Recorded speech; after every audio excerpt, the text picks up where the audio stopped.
মনে নাই, মনে না হইলেও মরে যাবে। মনে আছে, তবুও মৃত্যু হবে। অট্টালিকায় তুমি, মৃত্যু হবে। কুড়ে ঘরে তুমি, মৃত্যু হবে। তিন বেলা ঠিক মতো খানা চলতেছে, মৃত্যু হবে।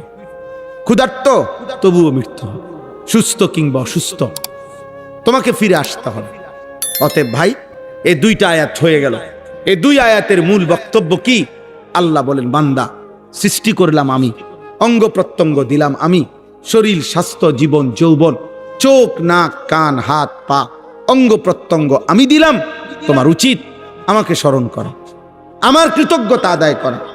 আর দ্বিতীয়ত বললেন, এই পৃথিবীর যত দূরে তুমি চলে যাও না কেন, আমার কাছে কিন্তু ফিরতে হবে। তাহলে একে তো আমাদের বর্তমান জীবন, আমাদের এই বেঁচে থাকার যত উপকরণ, এগুলা কে দিয়েছেন? আর দ্বিতীয়ত, আমরা যত আড়ালেই যাই না কেন, কার কাছে ফিরতে হবে? তাইলে এবার ফয়সালা করেন। চলেন ভাই, তাইলে আল্লাহ তাআলা বলছেন, বান্দা এই দুই কথা মনে রেখো। সারা দেহ আমি দিলাম, এই পৃথিবীর যেখানেই তুমি আছো আমি পাঠাইছি, আমি রাখছি। তুমি হুয়াল্লাযী জাআলা লাকুমুল আরদা যালুলান, গোটা পৃথিবী আমি তোমাদের অধীনস্থ করেছি। ফামশু ফি মানাকিবিহা, আমার জমিনের যেখানে মনে চাই তুমি যাও, কোনো মানা নাই। ওয়াকুলু মির রিজকি, আমার রিজিক সব, যেখানেই খানা খাইতেছো ওগুলো আমার, যেখানেই বৃষ্টি হচ্ছে আমার, যেখানেই তোমার গায়ে বাতাস লাগতেছে বান্দা আমার, তুমি পৃথিবীর যেখানেই থেকে নিঃশ্বাস নিচ্ছ এটা আমার, আমার বান্দা আমার, সব আমার, নেও দিলাম তোমারে। শুধু মনে রেখো, ওয়া ইলাইহিন নুশুর, আমি আল্লাহর কাছে ফিরতে হবে। এই কথাইটা যে কতবার কোরআন শরীফে আছে, একটু পর পরে কোরআন শরীফে এই কথাইটা আছে, ওয়া ইলাইহি তুরজাউন, ওয়া ইলাইহিল মাসির, ইলাইয়াল মাসির, ইলাল্লাহি মারজিউকুম জামিআ। এভাবে বারবার আল্লাহ ফিরতে হবে, ফিরতে হবে, ফিরতে হবে, ফিরতে হবে, ফিরতে হবে। এই কথাইটা একটু পর পর আল্লাহ মনে করাইছে, বান্দা থাকতে পারবা না, ফিরতে হবে, ফিরতে হবে। সেজদা দিতে দিতে, আল্লাহর ইবাদত করতে করতে আব্দুল কাদের জিলানী হলেও মরতে হবে, আর নাফরমানি করতে করতে ফেরাউন নমরুদ হলেও মরতে হবে। হবে, হবে কি না বলেন না? ফিরতে হবে, তোমাকে চলে যেতে হবে, অনুগত হোক আর অবাধ্য হোক। মৃত্যু মূসারও হইছে, মৃত্যু ফেরাউনেরও হইছে, হইছে কি না বলেন? হ্যাঁ, নমরুদেরও মৃত্যু হয়েছে, ইব্রাহিম আলাইহিস সালামেরও কি হয়েছে? আমাকে আপনাকে চলে যেতে হবে। রাত গভীরে এতটুকু কথাই মনে করেন, এতটুকুই মনে করেন। আল্লাহ বলেন, এবার শুনেন, ওয়ায়াকুলুনা মাতা হাদাল ওয়াদু ইন কুনতুম সাদিকিন। আল্লাহ বলে, প্রত্যেক পাপী নাফরমান বিদ্রুপ করে নবীদের সাথে, আল্লাহর কথার সাথে বিদ্রুপ করে। কি বিদ্রুপ করে? বিদ্রুপ করে বলে যে তোমরা যারা বলতেছো আখিরাত হবে, পরকাল হবে, হাসরের মাঠ হবে, তো এটা যদি সত্যই হয় তো এখন করতে কও। মাতা হাদাল ওয়াদু, এই মোল্লা, এই ওয়াদাতে কইতেছো আল্লাহ এই করব সেই করব, কোন দিন? এখন আসতে কও। আখের এই সবসময় একটা কথা মনে রাখবেন, সর্বযুগে এই পৃথিবীর প্রথম থেকে এই পর্যন্ত প্রত্যেক জামানার জালেম আল্লাহ যখন তার কলিজার থেকে আখিরাত ভুলাইয়া দেয়, কথাটা সূক্ষ্ম মনে করেন, বুঝেন। প্রত্যেক জামানার, প্রত্যেক যুগের জালেম যারা পাপী, আল্লাহ যখন তাদের দিল থেকে আখিরাত সরাইয়া দেয়, তখন তাদের অবস্থাটা এমন হয়, যতক্ষণ খোদাই আযাব ঠিক হুবহু তার মাথাত না ইয়ে পড়ে, ততক্ষণ আশেপাশের যদি সব ধ্বংস হয়, হে তবুও মনে করে আমি মরতাম না, আমার কিছু হইতো না, আমার কিছু হইতো। এটা হলো পাপীর সবচেয়ে বড় কি লানত, মুসিবত, মুসিবত। অথচ এরা মক্কাবাসী, আরবের জনগোষ্ঠী, নবীজির জামানার, এরা জানতো নূহ আলাইহিস সালামের জাতির ঘটনা, এরা ধ্বংস হইছে। লূত আলাইহিস সালামের জাতি, শুআইব আলাইহিস সালামের জাতি, সালেহ আলাইহিস সালামের জাতি, কওমে আদ, কওমে সামুদ, কওমে লূত, ফেরাউন, নমরুদ, কারুন, হামান। সবচেয়ে আশ্চর্য কথা হলো জামাল ভাই, রাসূলুল্লাহ সাল্লাল্লাহু আলাইহি সাল্লামের জন্মের 55 দিন আগে 55 দিন, কয়দিন মানে 50-এর 5, 55 দিন আগে আব্রাহা বাদশাকে আল্লাহ তাআলা হাতির বাহিনী সহ পুরা বাহিনীকে এই কাবাঘরের সামনে, এই মক্কাবাসীর সামনে আল্লাহ ধ্বংস করে দিছে। এটা তারা চোখে দেখছে। এটা সেদিনকার ঘটনা, সেই দিনকার ঘটনা এটা। এরপরও নবীজি যেদিন আখিরাতের কথা বলছে আর আল্লাহর আযাবের কথা বলছে, এই বেঈমানরা এরপরও বিদ্রুপ করে। কিরে তোরা না দেখলি এটা? বুঝেন নাই কথাটা? আবু জাহেল আবু লাহাব এরা দেখছে না এটা? তো এরা বুঝতে চাইলো না কেন? এরা তো দেখছে তাদের চোখের সামনে যে আল্লাহর ঘরে আইসা ধ্বংস করতে আইসা এদের পরিণতিটা কি হয়েছে। তো এই জন্য বললাম, জালেমের সবচেয়ে বড় এই যে তোমরা অনেক ছেলে আসো ভাই, এ পরিমাণ গুনাহ বেশি করে ফেলছো যে একটা মিনিট আর কোনোদিন নামাজের কথা তোমাদের মনে পড়ে না। যদি কারো এমন হয় বাবা, মনে রাখো, বিশ্বাস করো আব্বা, তোমার উপরে আল্লাহর লানত, তোমার উপরে আল্লাহর আযাব চলতেছে। মাথা তুললে আসার দিলে আযাব না, এটি তো মামুলি শাস্তি। একটা থাপ্পড় দিছে, একটা ঘুষি দিছে, জেলখানার মধ্যে 6 মাস আটকাইয়ে রাখছে, এনে কি কিতা আটকাই রাখছে, তো বার্তার গাড়িয়ে দেয়, এটি কিচ্ছু না রে বাবা। কিন্তু তোমারে যে আখিরাত বুলায় দিছে, তোমার অনন্তকাল জাহান্নামের আগুনের জন্য তোমারে যে রেডি করতেছে, এটা অনেক বড় বিপদ, অনেক বড় বিপদ। নাহলে এরকম কেমনে হইলা? 365 দিনে 1 বছর একদিনও মনে পড়লো না আমি একটা মুসলমান, আমার উপরে ফজরের নামাজ ফরজ? আপনার 1 মিনিট ভাবেন তো কিভাবে সম্ভব ভাই? এটা চিন্তা করেন না ভাই। এ কেমন মুসলমান, এই কেমন মানুষ, এ কেমন ঘর, এই কেমন আব্বা মা? এই পোলাটা আজকে একটা বছর কোনোদিন বাপ মার চোখের সামনে, আপনারা জীবিত বাপ মা, ওনারা জানে এটা, ওই ঘরে ঘুমায় পোলাগা, মেয়েটা ছেলেটা 1 বছরে কোনোদিন একদিনও ফজরের নামাজ পড়লো না, বাপ মা জীবিত। আচ্ছা, এটা মানেন কিভাবে? আপনি কি মনে করেন কিভাবে সম্ভব? এটা কিভাবে সম্ভব? এই বাবা মা কেমনে বলে আমরা মুসলমান? এই সন্তান কেমনে বলে আমি মুসলমান? নবীজি স্পষ্ট, বুখারীর হাদিস, নবীজি বলছে এশার নামাজ আর ফজরের নামাজের জামাতে আসে না, কষ্ট হয় ওদের যারা মুনাফিক তারা। একেবারে সাফ হাদিস, নবীজি বলছে ফজরের নামাজে যে অনুপস্থিত সে মুনাফিক। একবার না, নবীজি এটা একাধিকবার বলছে, একাধিকবার বলছে লা ইয়াশহাদুহুমা মুনাফিকুন, এশার নামাজ এবং ফজরের নামাজের মসজিদে আসে না মুনাফিক। হযরত আব্দুল্লাহ ইবনে ওমর বলছেন ইজা ফাকাদনাল ইনসানা ফিল ফজর আসানা বিহি জন। নবীজির জামানায় আমরা যদি কাউকে ফজরের নামাজে অনুপস্থিত দেখতাম, 2 দিন 1 দিন 3 দিন না দেখলে খোদার কসম তিনি বলেন আমরা তাকে মুনাফিকই ভাবতাম। আমরা বলতাম যে ওই মসজিদে আইয়ে না কা ফজরে, তো অন্যরা বলতো বুঝছো না, ও তো মুনাফিকের জন্য, এইভাবে বলতেন ওনারা। ফজরের অনুপস্থিত দেখলে ওনারা মুনাফিক ভাবত। তো বেঈমান বলে কি, হে মুহাম্মদ কোন দিন আসবে আযাব? কিয়ামত হবে কোন দিন? ইসরাফিল ফু দিবে কোন দিন? কোন দিন কও, এখন কও, এখন ফু দিতে কও, চাই এখন আযাব আসতে কও। নাউজুবিল্লাহ। শেষ কথা হলো আল্লাহ বলেন কুল ইন্নামাল ইলমু ইনদাল্লাহ ওয়া ইন্নামা আনা নাযীরুম মুবিন। আল্লাহ বলে বন্ধু, দিন তারিখ সন তারিখ নির্দিষ্ট সময় ওরা যতই বলুক জানতে চাক, আপনি বলবেন এক কথা যে প্রকৃত দিন তারিখ, কোন দিন ইসরাফিল ফু দিবে, কোন দিন হাসরের মাঠ কায়েম হবে, এটার একমাত্র জ্ঞান আছে শুধুই আমার আল্লাহর নিকট।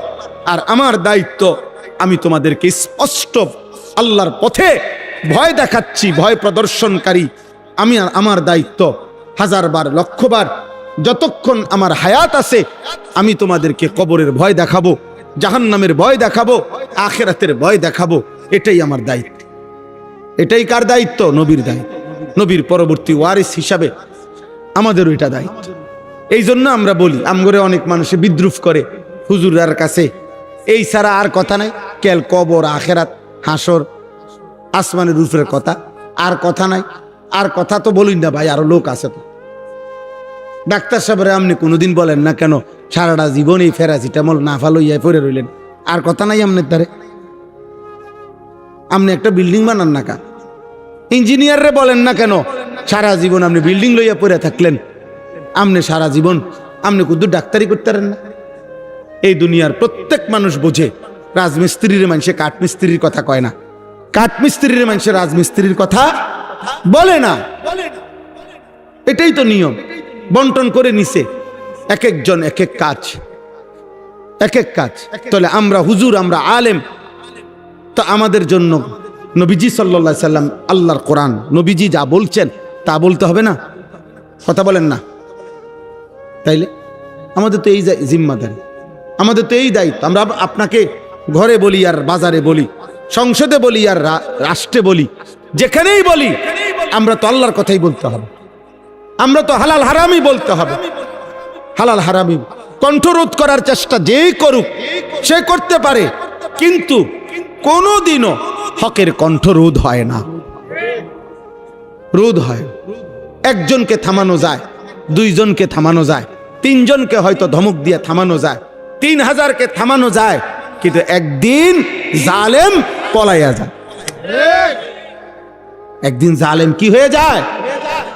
হক থেকে যায়, ইসলাম থেকে যায়, কোরআন থেকে যায়, আল্লাহর দ্বীন থেকে যায়। এটাই বাস্তবতা, এটাই সত্য, এটাই সত্য। 1450 বছরে আমরা কিতাবে পড়ছি ইসলামের ইতিহাসে এক একবার এমন ঢেউ আসছে ইসলামের বিরুদ্ধে, মনে হয়েছে যেন আর ইসলাম টিকবে না।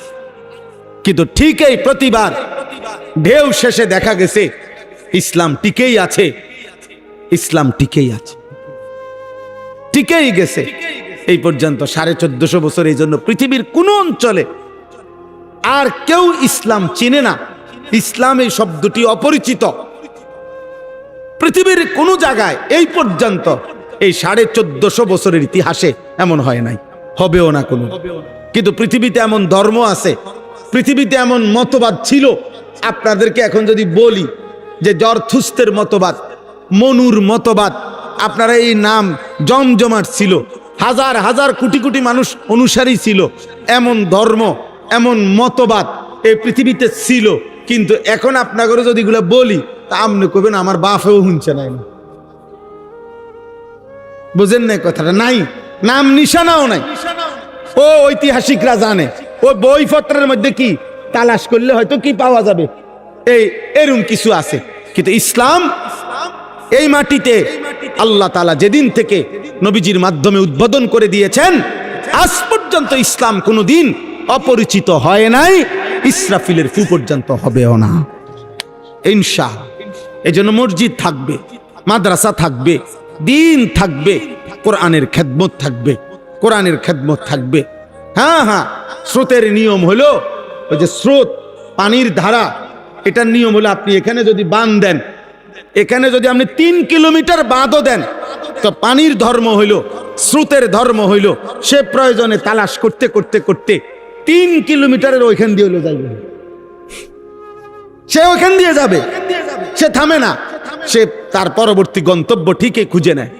এই জন্য আল্লাহর কোরআন, রাসূলের সুন্নাহ, মসজিদ, মাদ্রাসা, দ্বীনি খেদমত পৃথিবীতে কোনো কালে বন্ধ ছিল না, কোনো কালে বন্ধ হবেও না ইনশাআল্লাহ। ইনশাআল্লাহ, ইনশাআল্লাহ, ইনশাআল্লাহ দিন থাকবে, দিন থাকবে।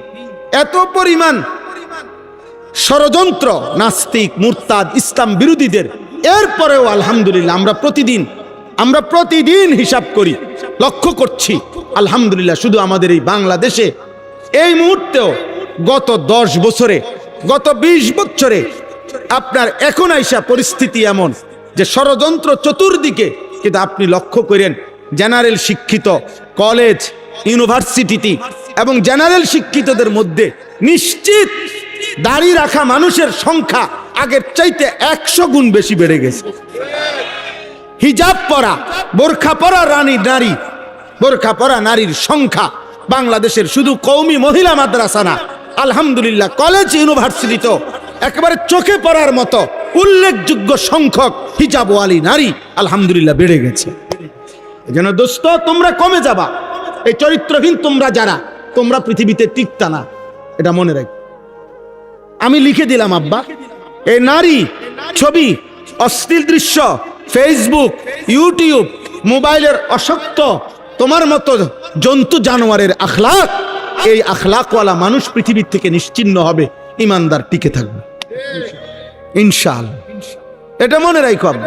আমি বললাম একদিন আফসোস করব, 30 বছর পরে দেখবা লম্বা হায়াত শেষ, জীবনের কোনো অর্জন নাই, জীবনের কোনো কি নাই, অর্জন, জীবনের কোনো অর্জন নাই রে আব্বা। আল্লাহ আমাদেরকে হেফাজত করেন, আল্লাহ আমাদের বিবেক দান করেন। চলেন আমরা নিয়ত করি ইনশাআল্লাহ আমরা আল্লাহর ইবাদত করব। বলেন ইনশাআল্লাহ 5 ওয়াক্ত নামাজ পড়বো ইনশাআল্লাহ। কোরআনুল কারীমের মধ্যে আছে প্রত্যেক জাহান্নামী কিয়ামতে ফেরেশতাদের কাছে আফসোস করে বলবে, 2টি ভুলের কারণে আমি জাহান্নামী। জাহান্নামী নিজে বলবে, 1, আমি মনোযোগ দিয়ে আল্লাহর কথা শুনি নাই, 2, শুনবার পরে সেই কথাগুলো নিয়ে আমি ভাবি নাই। যদি আমি একটু ভাবতাম কি করা যায়, কেমনে করা যায়, তাহলে আমি পারতাম। নাফরমান সেদিন বলবে যে আরে আমি এখন মনে হইতেছে যে আমি পারতাম, ইজি, একটা সহজ বিষয় ছিল। দুপুর 1টা বাজে জোহরের আজান হয়েছে, 4:30 বাজে আসরের আজান হয়েছে, 3.5 ঘন্টা আমি অনায়াসেই 10 রাকাত নামাজ পড়তে পারতাম। এটা একটা সহজ ব্যাপার ছিল। আমি আসলে ইচ্ছা করেই ফাইজলামি করলাম, খামখেয়ালি করলাম। 1.25 ঘন্টা ফজরের নামাজের ওয়াক্ত ছিল, আমি অনায়াসেই 4 রাকাত নামাজ পড়তে পারতাম, কিন্তু বিষয়টা নিয়ে আমি এভাবে ভাবি নাই, আমার দিলে জায়গা দেই নাই, ফলে আজকে আমি জাহান্নাম। গুনাহ ছাড়তে পারতাম না। ওয়াকালু লাউ কুন্না নাসমাউ আও নাকিলু মা কুন্না ফি আসহাবিস সাঈদ। এই আয়াত অর্থ হলো, জাহান্নামী বলবে, হে ফেরেশতা, সেদিন দুনিয়ায় থাকতে আমি যদি আল্লাহর কথা মনোযোগ দিয়ে শুনতাম অথবা ভাবতাম, আকল খাটাইতাম, তাহলে আজকে আমি জাহান্নামী হতাম। একদম ইচ্ছা করে আমি নিজে বরবাদ করি। আমাদের দেশে কয় যে হাতে ধইরা আমি নিজের শেষ করলাম, কোনো কারণ নেই, কোনো কারণ নেই। আমরা যারা আজকে সারাদিনে নামাজ পড়ি নাই, একেবারে কোনো কারণ নেই, শুধুই অসভ্যতা, শুধুই খামখেয়ালি, এই ছাড়া আর কোনো কারণ নেই। মনে করেন এখানে যারা বসছে, তোমরা যে ছেলেরা যারা 1 ওয়াক্ত নামাজ পড়ো না, কোনো কারণ নেই, একেবারে কারণ শুধু এতটুকুই, খামখেয়ালি, অবহেলা, গাফলতি, এই ছাড়া আর কোনো যুক্তি নেই নামাজ না পড়ার পিছনে। কোনো কারণ, শারীরিক সুস্থতা আছে, চোখ, নাক, কান, হাত, পাও, অঙ্গ প্রত্যঙ্গ সচল, বুদ্ধি বিবেচনা সচল, খাদ্য খাবার সবকিছু গ্রহণ করছে, হাঁটতে পারে, চলতে পারে, বসতে পারে, রুকু সেজদা দিতে পারত, কিন্তু একেবারেই অনর্থক, বিনা কারণ নামাজটুকু পড়ল। অথচ আমরা কথার কথা আলহামদুলিল্লাহ বুঝার জন্য বলতেছি, সারাদিনে আমরা বিবি, বাচ্চা, সংসার, বাজার, মাদ্রাসা, মাহফিল, অনেক মানুষের সাথে কথাবার্তা, যোগাযোগ, আরো একজন বড় বুজুর্গের, নিজেও বয়ান করছি, আজকে আবার আরেকজন বড় বুজুর্গের, আমাদের খতিব আজম আল্লামা নুরুল ইসলাম অলিপুরি দামাত বারাকাতুহুমের বয়ান শুনে আসছি, হযরতের সাথে খানা খাইয়ে আসছি, তো অনেক মানুষের সাথে কথা বলছি, বাসায় বাচ্চার সাথে অনেকক্ষণ কথাবার্তা বলছি, দুপুরের খানা বাসায় খাইছি, কিন্তু মাদ্রাসায় গেছি, লম্বা সময় মাদ্রাসায় মিটিং করছি, কিন্তু আলহামদুলিল্লাহ ফজর থেকে নিয়ে আসা পর্যন্ত 5 ওয়াক্ত নামাজ জামাতের সাথে পড়ছি, আলহামদুলিল্লাহ। তাহলে আমার কোনো অসুবিধা হয় না, না সংসারের অসুবিধা হয়েছে, না বাচ্চা কাচ্চা সময় দিতে অসুবিধা হয়েছে, না ঘুমাইছিও লম্বা টাইম, প্রায় 6 ঘন্টা ঘুমাইছি সকাল, 5.5 ঘন্টা, 6 ঘন্টার কম হবে না, ফজরের একটু পরে ঘুমাইছিও, আবার 12টার আগে উঠছি, ঘুমাইছি। তাহলে কোনো সমস্যা হয় নাই, আলহামদুলিল্লাহ। তো তোমরা যারা নামাজ পড়লা না কেন, কি কারণ ছিল, আর অতিরিক্ত কি করলে? শুধুই গাফলত, শুধুই অসভ্যতা, শুধুই অসভ্য। বেনামাজি অসভ্য, বেনামাজি বেয়াদব, বেনামাজি শতভাগ বেয়াদব। যার কপালে সেজদা নাই এ 100 বেয়াদব। ও কুত্তার চাইতে খারাপ, ও জানোয়ারের চাইতে খারাপ। ওর কোনো তুলনা নাই, ওর সাথে কুত্তারও তুলনা হয় না, শুকরেরও তুলনা হয়। কিতাবে আছে যে বুজুর্গানে দিন বলছে কুত্তা লজ্জা পায় বেনামাজিকে দেখলে, বেনামাজিকে দেখলে কুত্তা লজ্জা পায়, শুকর লজ্জা পায়। কোনো কারণ নেই, এমনি আর কি, পড়লা না। কি লেগে পড়লা না? পড়লাম না, কোনো কারণ নেই, খামখেয়াল, গাফলত। এই জন্য বললাম আর কি, প্রত্যেক জাহান্নামী সেদিন বলবে, আহা আমি ইজিলি পারতাম, আমি অনায়াসেই পারতাম, আমি একদম বেশি বোকামি করে ফেলছি, নিজের হাতে নিজেরে শেষ করে দিলাম। ইয়াউমা ইয়াআদ্দু যালিমু আলা ইয়াদাইহি, আল্লাহ বলে পাপী সেদিন নিজের আঙ্গুল এরকম দাঁত দিয়া নিজে কামড়াবে, আফসোস করে। হাসরের দিন নিজের আঙ্গুল নিজে কামড়াইয়া এরকম ছিঁড়া ফেলতে চাই, কি করলাম। আমরা বলি না যে কি ভুল করলাম, কি লেগে কথাটা কইলাম, কেন তার লগে লেনদেন করতে গেলাম, ইস আমারে কয়েকজনই নিষেধ করছিল, আমি কোন বেকুবে পাইলো আমারে, আমি কি লেগে তারে টাকাটা দিলাম, আজকে এই দরাটা খাইলাম। এরকম আফসুস করে মানুষ বিভিন্ন কাজে। আল্লাহ বলে জাহান্নামী এমন আফসুস করে, আঙ্গুল কামড়াইয়া ছিঁড়ে ফেলবে, কি করব, আমি একদম সুস্থ সবল ছিলাম, অনায়াসে আমি নামাজ পড়তে পারতাম।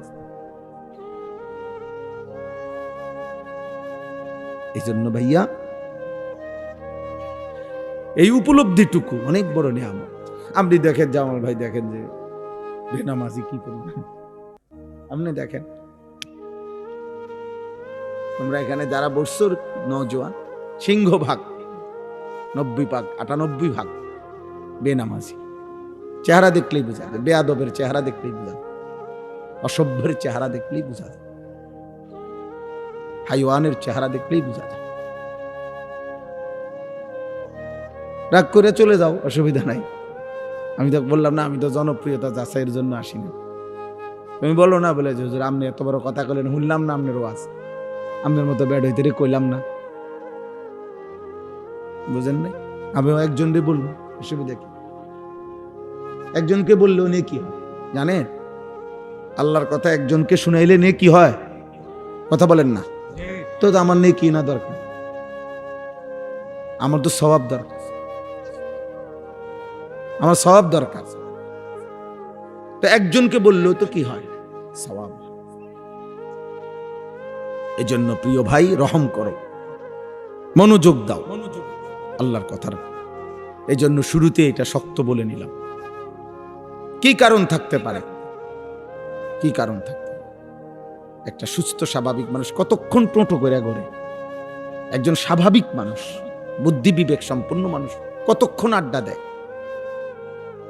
একজন বিবেকবান মানুষ কতক্ষণ মোবাইল টিপে?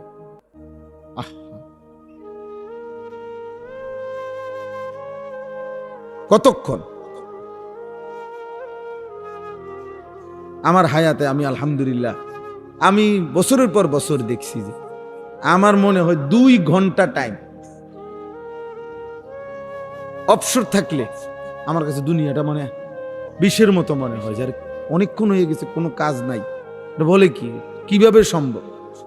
আলহামদুলিল্লাহ, আমরা এই যে আব্দুল কাদের জামাল ভাই যিনি এখন কথা বললেন, আমরা একসাথের মানুষ, হয়তো আজকে 10 বছর আমরা একসাথে কাজ করি কুমিল্লা ক্যান্টনমেন্ট এরিয়া, এই সব ধরনের দিনই কাজ। তো দেখা গেছে সারাদিনই ব্যস্ততা, সারাদিনেই ব্যস্ততা। আলহামদুলিল্লাহ, এর মধ্যেই জীবন সুন্দর চলতেছে।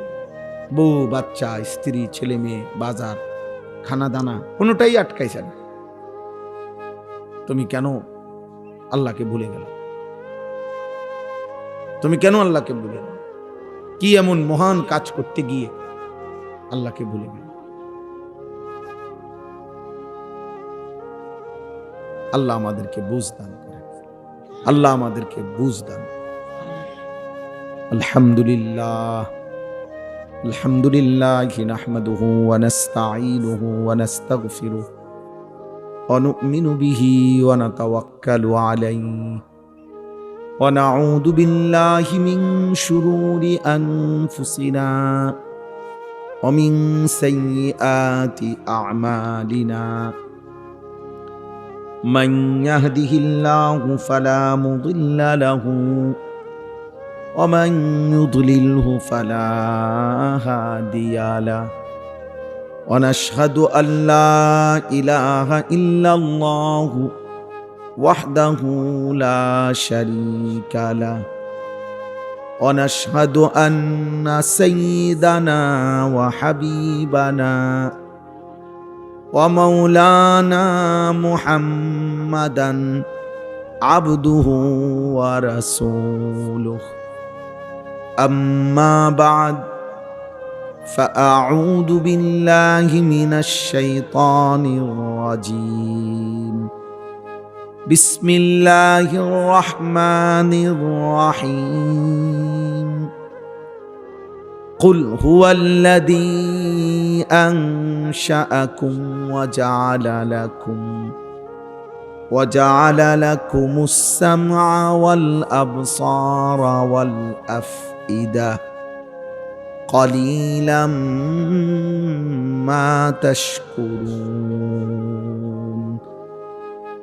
قل هو الذي ذرأكم في الأرض وإليه تحشرون. ويقولون متى هذا الوعد إن كنتم صادقين. قل إنما العلم عند الله وإنما أنا نذير مبين. صدق الله مولانا العظيم. وقال نبينا صلى الله عليه وسلم ما رأيت مثل الجنة نام طالبها وما رأيت مثل النار نام هاربها. اللهم صل على محمد وعلى آل محمد كما صليت على إبراهيم وعلى آل إبراهيم إنك حميد مجيد. اللهم بارك على محمد وعلى آل محمد كما باركت على إبراهيم وعلى آل إبراهيم إنك حميد مجيد.